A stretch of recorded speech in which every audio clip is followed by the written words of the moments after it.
Imagine Latricia Green's family, friends, and coworkers are simply devastated. Her family sharing photos with us tonight. Our team coverage continues now with 7 News Detroit reporter Ruta Alsinaida live with more from employees who hid in fear and coworkers who say they'll never forget their friend. Ruta. Yeah, you guys, clearly just an emotional day for those that knew and loved Latricia Green, but also for the employees that were inside the hospital when those shots rang out, who had to run, hide, and pray that they weren't next. It was horrible. It was the most horrible feeling, because when you're in a room and they tell you can't leave and it's somebody shooting, you just don't know. And your life just started flashing, in front of your eyes. To say Tashina Stevens was shaken up after the deadly shooting inside her workplace Friday morning would be an understatement. Was your shift already over, or are you leaving early? I'm leaving early. I need to get out of here. No, this scared me too bad. It just traumatized me too much. No. 53-year-old Mario Green allegedly shot and killed his ex-wife in the basement of Henry Ford Hospital just off West Grand Boulevard before taking off. Latricia worked at the hospital and was on shift that day. Those that knew and worked side by side with her are absolutely devastated by the news. She loved God. She focused on getting money and taking care of her family. Lord Jesus Christ, she was an amazing person. Henry Ford Hospital was on lockdown for about an hour after the shots rang out before opening back up to patients and visitors. Streets were closed as the manhunt continued for the suspect throughout the afternoon, but staff inside the building say there was a lot of fear and confusion. They were walking with their guns, like with their hands on it, looking for this person. And we didn't know if he was still hiding, so we didn't know anything. The disbelief still there too, knowing a life was taken far too soon in such a violent way. She never did nothing to nobody. She was a nice, generous person. She was magnificent. She was more than a friend. She was a mother. She was a wife. She did her job. These employees now just hoping to heal and recover from such a terrifying day at work. I cannot believe this. Okay, I cannot believe this. Yeah, clearly it's emotions still running high, and the employees that are still trickling out of the hospital say they plan on hugging their loved ones just a bit tighter tonight. On the city's west side, I'm Ruta Alsinaida, 7 News Detroit. Powerful reporting. Our hearts go out.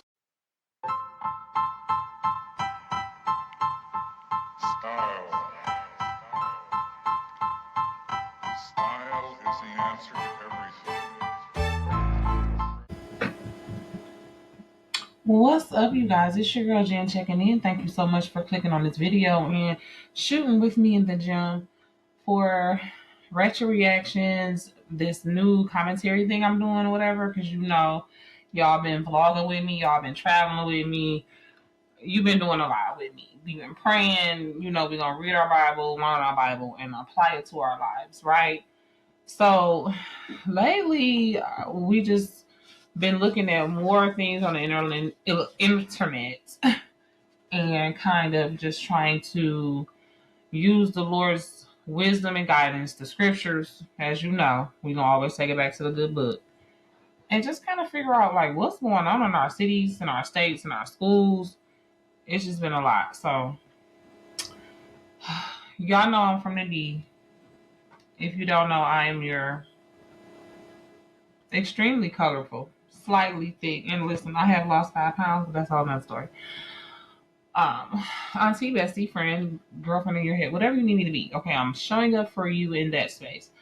And today we're going to explore, oh God, y'all, it's so hard. But y'all know I'm from Detroit. So today we're going to stick to home. And this one hits hard, y'all, for real, because the unfortunate victim in this case was 40 years old. I'm 41. You know what I mean? She had been working at her job for 15 years, bro. Like, dedicated individual. Everybody that spoke about her talked about how wonderful she was. So, first thing we want to do is send out prayers and condolences for Latricia Green and her family members, her co-workers, her friends, anybody, her patients, anybody who came in contact with her and felt touched by her spirit. We pray for you guys' strength and serenity here at Jenn Checkin In TV. Now, like I said, this one hits hard because Latricia Green, who was again going by her maiden name, Latricia Brown, and her family called her Trish, she unfortunately lost her life at the very place that she worked faithfully for 20 years. Like I said, she almost 20 years, I believe. She had been working at Henry Ford Hospital. And if you guys know, Henry Ford is one of the major hospitals in Detroit. It's in the heart of the city on West Grand Boulevard. It's on the west side, but it's really like midtown. It's in the middle of the city. And this is one of the top hospitals in the school, but I don't like this hospital. I don't even gonna lie. I do not like Henry Ford, and it's not so allegedly that they lied to me when I was 14-year-old about a procedure that they was giving me, and they hurt me. I felt lied to, betrayed, abused, and so I was second guess going to Henry Ford, but that's where she had worked for 20 years. So she has started to work there like maybe 5 years after I was traumatized by them. So, anyways, on the morning of August 22nd, which was only like a week and a half ago, just before 10 o'clock that morning, police say her ex-husband, Mario Dwayne Green, which is probably why she had started back going by her maiden name because she was divorcing this jerk, walked into the hospital, walked down to the basement where she worked, and pew-pewed her. Okay. Then, like it was nothing, he fled in a white Dodge Charger. Another thing I don't like. Another red flag. Y'all know, if you know me, you know I don't like Chargers. Okay. So, this is two things in this story that I don't like. Henry Ford Hospital and Dodge Chargers. Okay. So, it was minutes that he went in there and was in and out. Like I say, it was right before 10 o'clock that he went in there, and surveillance showed him fleeing at around 9:55. So after he leaves, a massive manhunt follows. Everybody had his face plastered all over the internet, all over Facebook. The story was trending all over the world. Seemed like to me, because you got Canada right here. And he had nowhere to go. By the next morning, Detroit police had arrested him on the city's east side. So initially reports were saying that he was 65, but no, he was only 53 years old, not 65, as a lot of the reports were saying. Now, this tragedy didn't come out of nowhere, okay? Latricia and Mario had been together since 2012, and the relationship had been toxic, volatile for years. They had been, on and off for the whole marriage dang near. For about 15 of those years, they was definitely on and off. Married in 2012, they was divorced by 2018. But even after the divorce, for some reason, they stayed cohabitating. They were still living together. Now, leave me a comment below if you or someone you know has lived with a spouse or even an ex-boyfriend or girlfriend after breaking up. Like, I hear dudes saying that all the time, like, oh yeah, I still stay with my baby mama, but we ain't together. Like, that don't even make sense to me. And it's just stupid, allegedly. But apparently, even after the divorce, they lived together for years, and friends say she was enduring physical abuse, the whole time. Stalking, constant threats. Like, this dude was a piece of work. I mean, he was even banned from the hospital rounds, apparently, after making calls and threats towards her and her coworkers. So, she had went through the proper channel. She had did everything she could to try to protect herself, even going so far as to twice this summer going in front of a judge and asking for a protection order. Now, if you don't know, a personal protection order is a court order stating that a person has to stay so many feet away from you. Usually you have to present some type of evidence that this person has been harassing, stalking, threatening you, whatever, and they will grant it. Now, I have been on both ends. I have requested a PPO and got denied, and I requested a PPO and got awarded it. So it's a hit or miss. It depends on what you say and what judge you get. So the first PPO that she applied for on June 13th was denied because that particular judge said it wasn't enough. She didn't have enough evidence or enough detail in her application. So I'm assuming he continues to harass her because she tried again on July 20th with apparently more info, more details, more receipts, and this time the judge granted her the protection order. Now, here's the part about it though.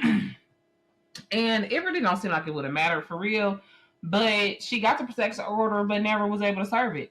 Now, I really think it's really stupid, and I think that this needs to be addressed, and this case right here needs to be referenced when we put this on the ballot, because here in Michigan, which has been labeled as the murder mitten, there's been, years where we've had more red rooms in our state than any other state in the union. Okay. Here in Michigan, the victim or the complainant is responsible for making sure that even once you get that order granted, you got to serve it. You got to serve it. You either got to serve it yourself, which makes absolutely no sense, because how am I going to serve the PPO if I want the person to stay away from me? You either have to serve it, get somebody else to serve it, or pay the court a fee. And I think it was like $20-some, something like that. I'm going to have to check into that. But you pay the sheriff's office to do it. So the order that she got sat unserved. And 32 days later, she was unalived. I mean, it's crazy because it's like, how much receipt do I need to show? She had proof of years of abuse and neglect and, just disrespect. Courts showed that records was put in where this man had a violent criminal past. He had convictions for aggravated stalking and arson. Another ex-girlfriend from all the way back in 2001 said he, was stalking her. She had to get a PPO. He was following her, stalking her, even put a gun to her head. You know what I'm saying? So it's like, how much reference and receipts do I need to present to a judge to save my life? She said, the ex-girlfriend from 2001 said, okay, yeah, once she filed, he left her alone. But, first of all, she was able to file and present the PPO that she got against him. But Latricia wasn't so lucky. She didn't even get to serve him the PPO. And by March of this year, so close to her 40th birthday, it's not even funny. That's why we really have to be careful. That's when things started to hit a breaking point. Old boy kicked her out of the house that they shared, which why she was still living with him, and they had been divorced since 2018 is beyond me, but I'm not here to judge. I'm just here to tell the facts. She finally left. I don't know, maybe they was fighting over the property. Who knows? But she finally left and started to spend nights, hopping from here to there, staying with friends, even sleeping in her car sometimes in the parking lot of the hospital, just to have some peace and stay away from him.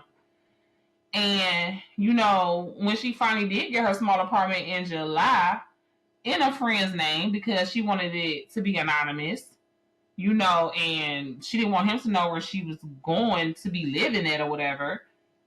She was able to relax and cook her first meal there, kind of start to kind of set up, but she was still living in fear the whole time from what her friends said, always looking over her shoulders, always looking at threats. Even her boyfriend was getting threats. She was paranoid, constantly worried that this guy, Mario, would track her down.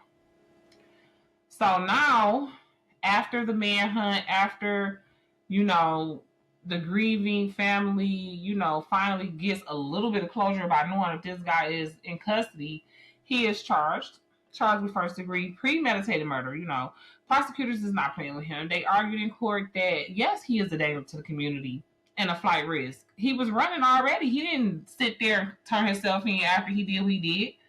So the judge remanded him. No bond. Like, nobody playing with him, sir.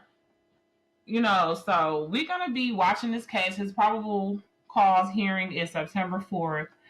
And the preliminary exam is set for September 11th, which we already know. That's a day of prayer already. So, we're going to be watching out for his court case. And let's not forget that it don't end there. A second man, Anthony Lee Lamont Barnett, who is 54 years old, is also charged.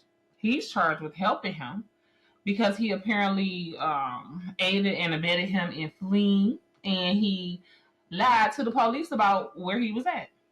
So, I'm not mad at that either. If you know somebody done something like this, like what type of person are you to help? I don't care who it is. I'm saying you got to turn them in if that's not the type of person you is, but you ain't got to help them, tell them to get on. You fend for yourself. I'm not helping you. I'm not getting involved in that at all. Me personally, I mean, if you've done something like this and I know it, why would I want you out here, especially if I got daughters, a mother? Like, you are a menace to society, literally, and don't deserve to be out here until you learn the error of your ways and are shown to have paid your dues to society and repent. So now begs the question: who we suing?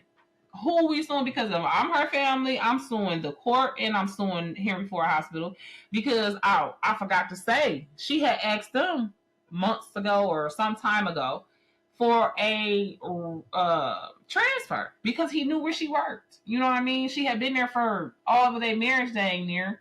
So she wanted to move, so he couldn't just do what he did, keep coming there harassing her. Okay, them banning him from there obviously wasn't enough. He probably had been in there before arguing with her or something. And it, of course, that didn't make the news. So it's like, if that protection order had been served, would it have changed anything? You know what I'm saying? A lot of people is saying a piece of paper can't stop a bullet, and I understand that. I agree with that. A piece of paper can't stop a bullet, but we do need stronger pieces of paper out here, like laws, not just hospital bans, not just PPOs. We need laws that deter these men from committing these violent acts against women. We need laws that show that this country values women's lives. These laws are not in place. These guys are getting away with domestic violence with just a pat on the hand. DV should be getting more time with just any type of physical violence. You shouldn't have to attempt to red rum somebody. You know what I mean? I believe the system failed her. Yeah, that PPO did need to be served, but it's not enough. There need to be laws in place. And you shouldn't have to pay to get a PPO served. I obviously don't have it like that. I'm probably being financially abused too. So, I just feel like banned individuals, of course, should never be able to get into a hospital, or especially not with weapons. But the fact of the matter is, she cried out for help, and she should have been able to get help from more than just, the morgue. The fact of the matter is, the debate is split between some people as far as whose fault is it. Is it the hospital? Is it the court? But I feel like they both equally, responsible, because at the end of the day, it's the legislature. Laws need to be put in place. So it's everybody's fault. Everybody failed her. So the fact of the matter is, her family wants us to respect her, put some respect on her name, and say it right. Latricia Denise Brown. Okay. She didn't have no children of her own, but yes, she was a daughter, a cousin, a friend, and a woman who loved her job, loved her family deeply, and she deserved peace. She deserved serenity. She deserved safety. She deserved love. She deserved to be treated with respect. She deserves to be protected, if you ask me, by, her government, by her job. And I'm really sorry for her family members or whatever. If you guys can, I'm pretty sure, I don't know, they might not even have no GoFundMe up because she probably had insurance. She had a good job. But I just pray, maybe donate something to her family. Just, I don't know, because she didn't have no kids either. But I'm pretty sure her mama's struggling and suffering. But just send a prayer out for her family, you guys. And listen, check on your peoples. Make sure that these guys that are in these relationships with these women that may be narcissistic, violent, whatever, make sure they know that your people got somebody behind them. And don't stop trying when it comes to these PPOs, ladies. Take a self-defense class. Make sure everybody know what's going on. Don't hide abuse, because that just gives predators more room to work. Like, don't be ashamed, because it's not your fault. Let everybody know what's going on so they can know what to look for, and everybody could be looking at that person sideways. Don't let them abuse you in secret and in silence, because I feel like that's the quickest way to get out of it, letting people know what's going on, because somebody gonna care enough to help you, and those guys usually be cowards. Let's be for real. So anyway, I love you guys. This is your girl Jenn checking in. Make sure you have liked, shared, and subscribed to this video. It is Monday when I'm taping this, so we're about to do Time to Talk It Out tonight. Make sure you're subscribed to TTTIO podcast right here on YouTube. I'm going to link the description below. I love you guys, and be sure to always and forever say your prayers. Okay? May the Lord watch between me and thee while we have to one from another. Deuces.